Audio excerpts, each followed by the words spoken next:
Hey everybody!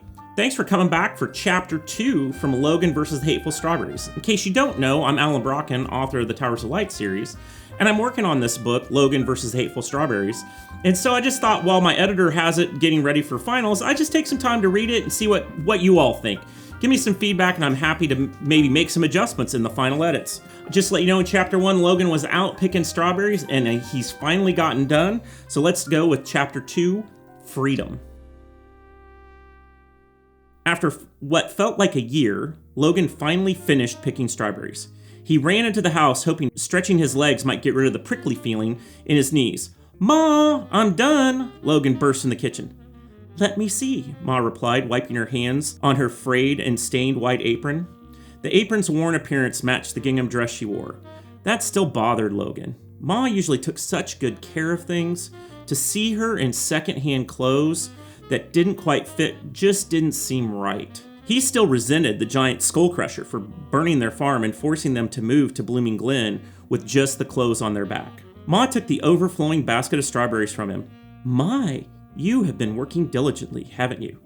"Yes, ma'am," Logan beamed at Ma's obvious pride in his work. Moments like this reminded him how much Ma loved him despite their hard times. "Well, I think everything is well in hand here." She put the basket on the thick oak kitchen table, then picked the biggest and juiciest strawberry off the top of the pile. Logan's mouth watered. Was she going to give him the big one? After all his hard work, he would finally get a tasty treat. He started to reach for it, but Ma turned and walked to the kitchen sink. "This one will be perfect for on top of the strawberry shortcake for this Sunday's potluck, don't you think? And these will be perfect for a pie for the county fair this week." "Potluck? County fair?" Logan screamed in his mind. "I just picked that. Now I have to wait until Sunday? It's just not fair." Heat burned in his cheeks. He was about to voice his objections when Ma turned back to him. "You did a good job. Why don't you go enjoy the afternoon in the woods? I know you've been itching to explore since we got here." "Really?" Logan responded wide-eyed. Since they got here, Ma had kept him pretty much in the barnyard or at school for fear of who knew what. Was she really telling him he could explore? "Yes, as long as you take that hatchet of yours and a friend. Maybe Aiden is done with his work for the day," Ma responded. "They say even the small pockets of darkness have been blown away by the spring storms, so there's nothing more dangerous than a raccoon out there." She suddenly raised an eyebrow. "Before you get any ideas, don't be bringing home any furry creatures, especially raccoons. You know how much your pa hates raccoons." "Yes, ma'am." Logan saluted and raced off to the loft in the great room to get his hatchet. Logan raced towards Aiden's house. Ever since the secret airship mission, he had wanted to explore the woods to the northeast of Blooming Glen. Even though the darkness was gone, those woods were always mysterious. Ma and Pa had warned him about playing in the woods alone, but he wasn't worried. If Aiden were home, he'd bring his blessed hammer. There wasn't anything that they couldn't tackle with their hammer and axe combo.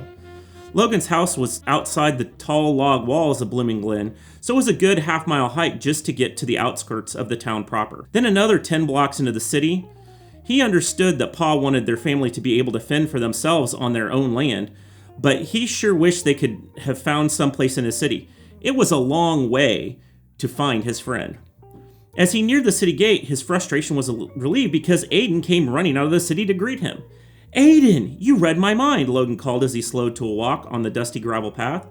"Not me, Daddy Duck," Aiden pointed above, where his faithful golden duck circled. "A few minutes ago, he flew into the yard and started quacking away. I wasn't sure if it was something dangerous or something fun. But I'm sure glad to see you." "I'm glad to see you too," Logan replied as they closed to arm's length. They reached out their right hands and shook their secret handshake. "With all the work on the new house and chores, a guy can't get time to do anything important," Logan responded. "Important?" Aiden raised an eyebrow. "Yeah, like exploring those woods over there."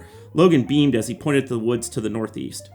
"That's a great idea," Aiden responded. "But it's pretty far, like at least a mile, maybe more. Are you sure we can do any serious exploring before dark?"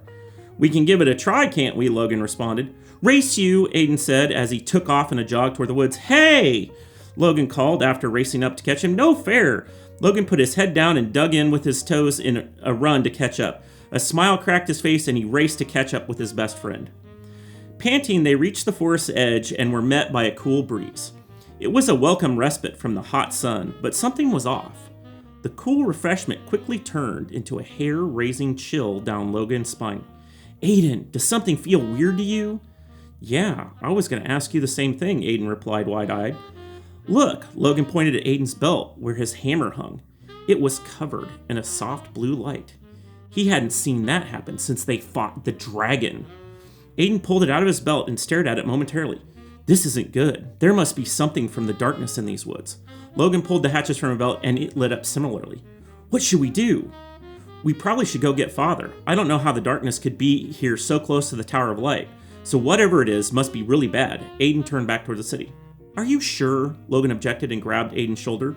We just got here, and it was a long run. He paused a second, still catching his breath. Aiden turned and Logan continued. We have our weapons, and they kept us out of trouble before. Aiden nodded. They did, but if you remember, we still got captured by the bishop there for a bit, and I ended up with a face full of raspberry thorns without my helmet. So don't you think we should at least get Sissy and armor up before we go off looking for trouble? Logan gritted his teeth for a moment. On the one hand, Aiden was right. 9 months later, there were still a few pockmarks on his friend's face from the raspberry bush. You never knew what might jump out and bite you when it came to the darkness. But they just run so far. Surely they could get a peek at what was going on in these woods before heading back.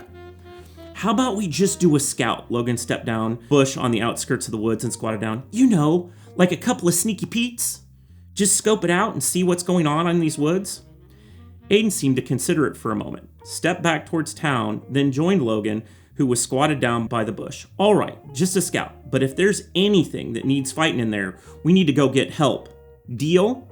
Aiden spit on his hand and held it out. Deal. Logan spat on his hand and they shook. Okay, now follow me. Logan slowly crept from behind the bush toward a lush green fir tree. Aiden followed and kept sneaking past that one to the next large bush. They leapfrogged each other from one bit of cover to the next, always looking for trouble and not seeing any. However, each move took them up a little hillock just inside the forest edge. At the top of the rise was a massive dead oak tree that had to be at least 4 feet in diameter. It was surrounded by twisted vines and thorn bushes that used it for support. When Logan reached it, he stood with his back to it and waved Aiden up to him. Then suddenly, Logan gagged at the sickly sweet but rotten smell emanating from the tree. Aiden reached him, crickled up his nose, and was, ugh, there's darkness close by. I'm gonna peek around the tree. Logan moved towards the edge of the tree. Aiden grabbed his collar and hissed, it's just a scout. Be ready to run if you see something dangerous.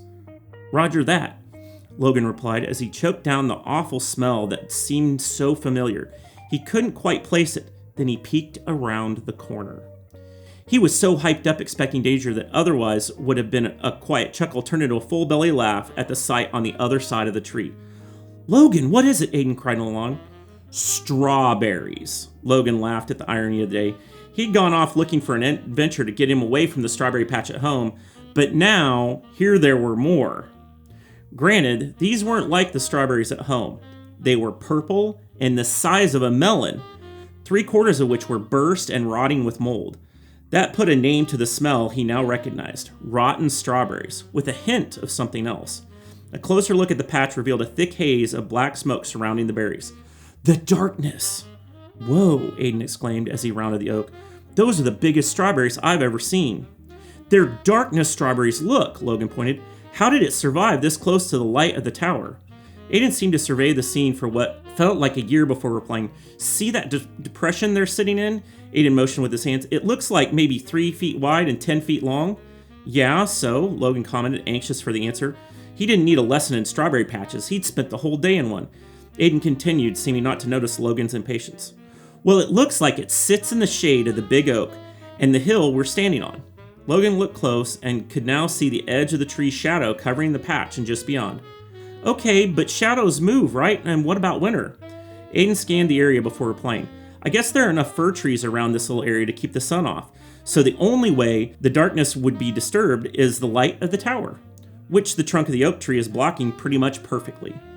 Logan shrugged off Aiden's hand. Those are the biggest strawberries I've ever seen. They are sure to win a blue ribbon at the county fair this week. Hold on, those are darkness strawberries, Aiden demanded. If they're anything like darkness raspberries, they're just plain dangerous. Logan raised an eyebrow. Dangerous? What do you mean? A while back, Uncle and I found some raspberries that were turned by the darkness, and they were huge, Aiden said, holding up his hands to form a circle and indicating the size. Well, great. Where's the patch? We'll go get some of them and take them to the fair too. Logan looked around, expecting to see some dark raspberries too. No way, they were super dangerous, Aiden shook his head feverishly. The darkness turned their juice into acid. Logan's eyes went wide at that. Seriously? Yeah, it was super strong acid that ate through horseshoes and everything. Aiden nodded vigorously. We don't have something to carry them in safely, and even if we did, when the raspberries were brought into the light, they turned to dust. So there's no way you could show them off at the fair, even if we did take them home. Logan let out a deep sigh. So much for the blue ribbon at the fair. So what do we do? The oak tree is dead anyway, so I say we cut it down and let it fall on the patch and break up any other limbs overhanging when it falls. Aiden held up his arm, bent at the elbow, and then pantomimed the tree falling with a clap. Between the tree squishing everything and removing the block of the tower light, we should be good. Are you sure the hill won't protect it some? Logan pointed to the overhang where the tree's gnarled roots stuck out. We can always have Daddy Duck come bank some tower light onto the dark places when we're done, Aiden replied. Alrighty then, I just hope my hatchet adds some power to this, or it's going to be a long job cutting it down. Logan reached to pull the axe from his belt. Aiden, where are you? A familiar voice called from just outside the woods. We're in here, sissy, Aiden replied. Mama sent me out on chance to get you, Lauren, Aiden's 12-year-old sister, called. That explained how Lauren had caught up with them. Her pony Chance was pretty fast for his size. We're busy, Aiden called back. Yeah, we've got, Logan began. Lauren cut him off with a sharp reply. Mama says you need to come home right now. She was using what Logan had come to call her mother voice, so she wouldn't be taking no for an answer. She continued, we have company coming tonight. Ethan and you left a big mess in the great room. She says you were supposed to clean up before you went off gallivanting around. Ugh, chores, Aiden groaned to Logan. Do you think you can handle this on your own? Logan had the hatchet in one hand, held just below the blade, and the handle was glowing, expanding into a full-sized axe handle. Yeah, I've got this. Aiden nodded and yelled towards the forest edge, coming, sissy. Then Aiden turned back to Logan. If you don't think cutting the tree down took care of all the darkness, let me know and we can come back together with Daddy Duck. Roger that, Logan saluted with his free hand, and Aiden ran towards Lauren's voice. Feeling the power of the light throbbing in the axe, Logan didn't feel like there was anything that could stop him now. Was there? That's it for Chapter 2. I'm looking forward to you coming back and seeing me talk next time on Chapter 3. Strawberries.